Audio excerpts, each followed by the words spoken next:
Agatha clasped his arm. Whatever Sophie went back to Camelot to do is gone wrong. She's in trouble, Tetros. And Kay wanted us to know. Tetros realized it. That's why he didn't attack us.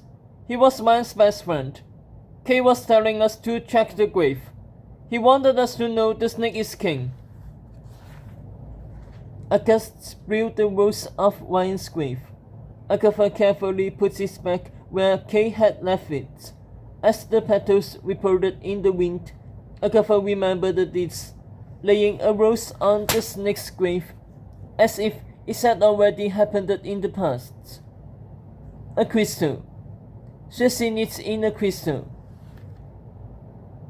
At the time, she had thought it a lie, but like all the other crystals she had taken for lies, this one had come true too. Nothing in her fairy tale was as it appeared to be, good or evil, true or lies, past or present. She always had the story wrong. Even the stars seemed to be mocking her, free falling in her direction, as if her world was turning upside down.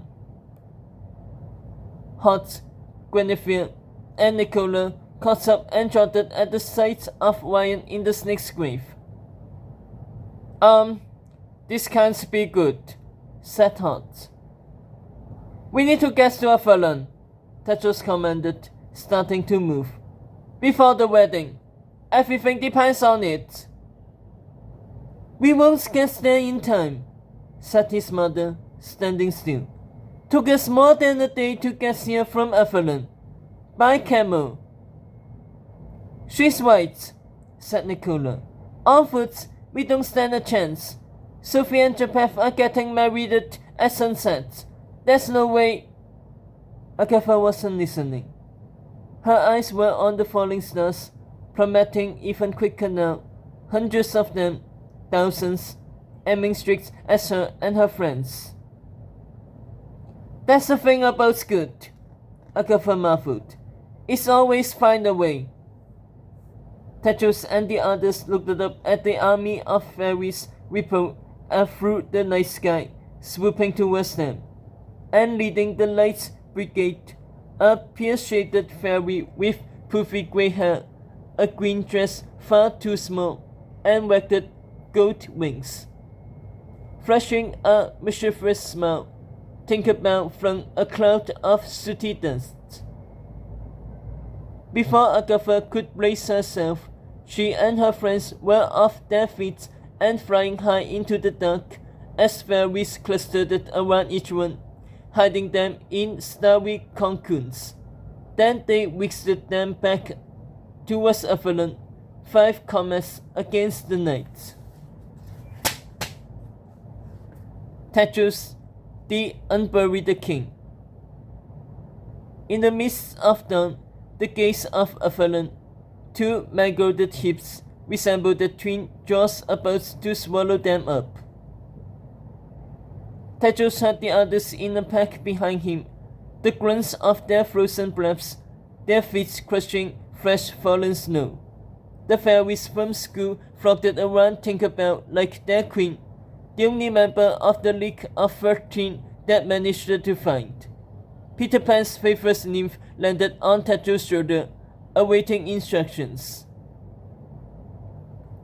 Keep watch for us outside the gates, Tank, said the prince.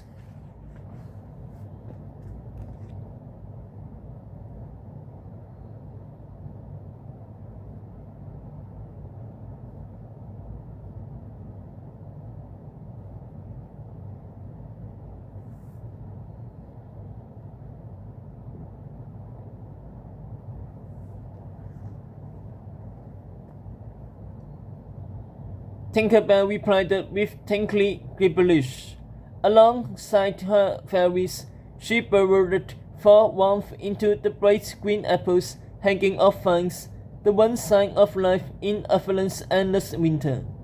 Tetros, meanwhile, led his group through the gates, crossing into the Lady of the Lake's domain. The crash of the savage sea against rock echoed like a slow beating drum. Over his head, Lance Ming's promise of Sophie's wedding glittered in the sunrise at that man her supposed groom.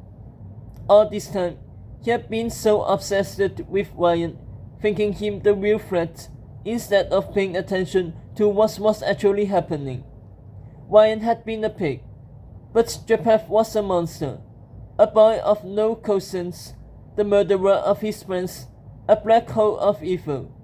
If Japheth could kill his own brother, his own blood, then with the Stormian's powers, he'll tear the woods apart without mercy. He'll bring back the worst evil from the dead and raise good out of existence. He'll watch the world burn with a smile.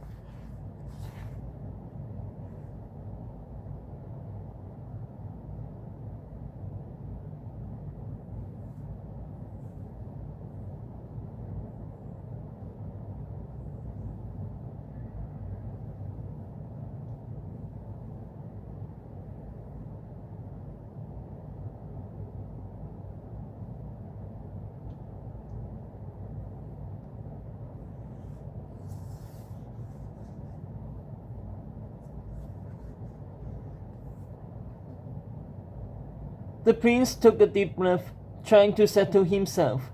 The end wasn't written yet. They'd gotten here alive. That was the first challenge.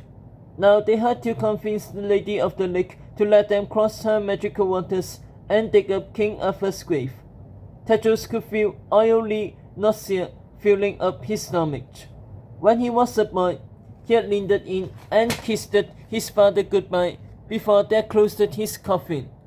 To open that coffin back up like a grave robber, to ransack his father's body and disturb his peace. His hand clamped at his throat. He couldn't do it. He couldn't. And yet, he had to. He tried to focus on the next obstacle, on getting to his father's tomb, step by step.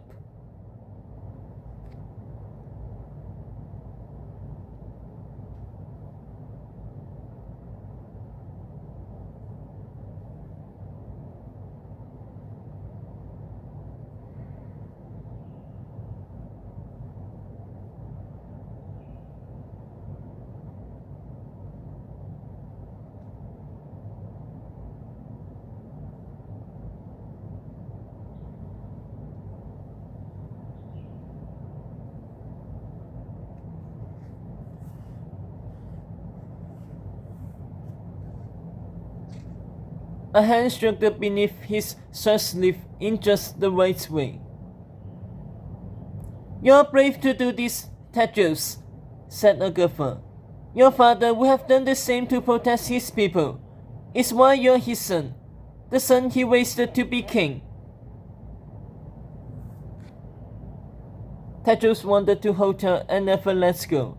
He knew what she had said was the truth. Agatha never lied. That's why he loved her. Because she didn't just want him to be king.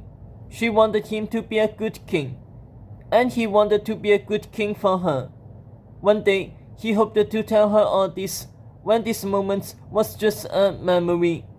But for now, he could only nod, unable to speak anything in return. He glanced back at his mother, walking with Hot and Nicola. She, too, looked stricken, but more self-conscious and meek, as if questioning.